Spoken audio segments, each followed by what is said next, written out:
everyone, let me introduce myself. My name is Arief Priharyono.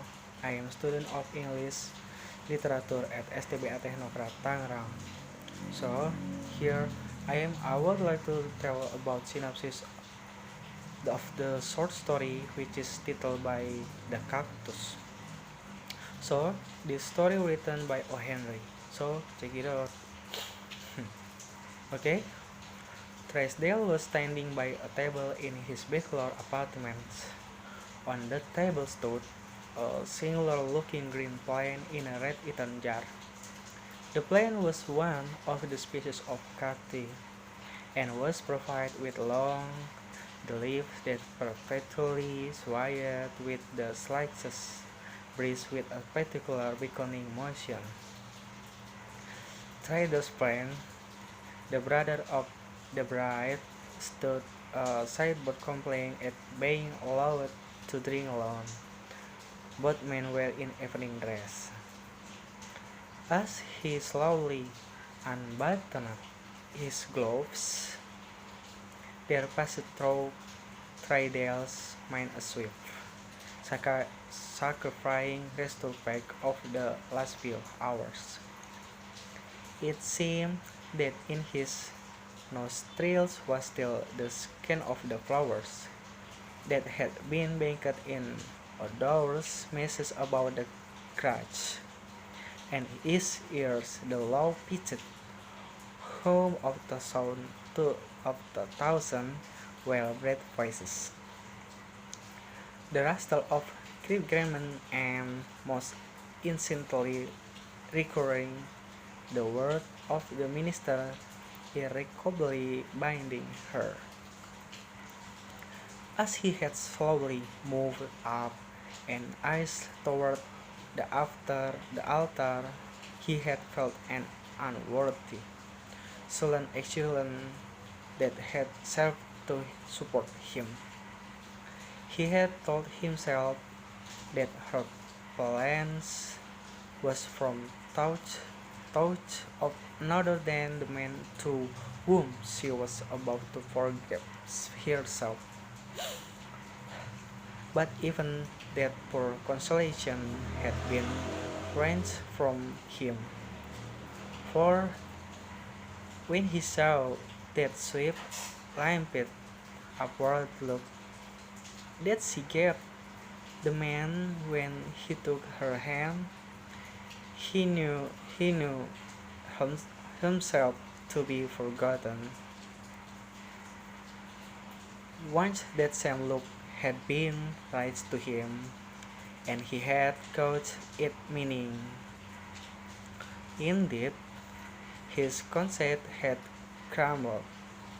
Its last prop was gone. Why had it indeed thus? There had been no quarrel between them, nothing. So, next, as Trisdale grimly pinched apart the seam of his last glove, the crowning stench of his photos and tardily murmured egoism came vividly back to him. The scan was the night when he had asked to her come up on his pedestal with him and share his greatness. He could not now, for the pain of it allowed his mind to dwell upon the memory of her confessing beauty that night, the shadowless wave of her hair, the tenderness and virginal charm of her looks and words. But they had been enough, and they had brought him to speak. During the conversation, she had said, "How the flower fluttered like a snared bird when he laid his magnesis at her feet." He called Hemsworth, and he could swear now that unmistakable consent was in her eyes, but thoroughly she would give him no direct answer. He, the indulgent, confident victor, smilingly granted the delay. The next, the next day he waited, impatient, in his room for the word.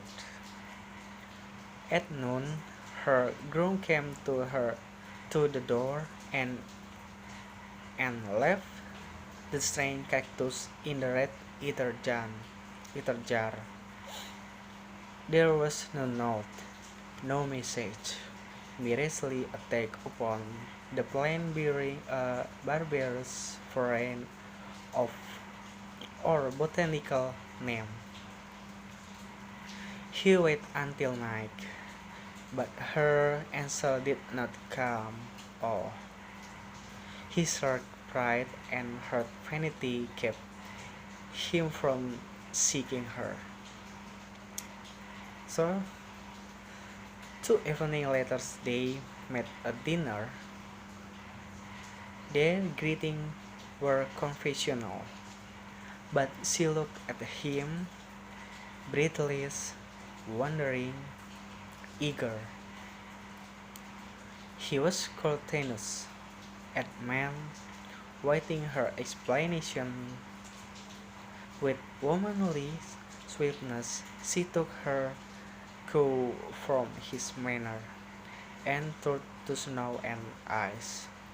Thank you. This is a synopsis of The Cactus by O. Henry, and I'm Arief Priharyono. And thank you.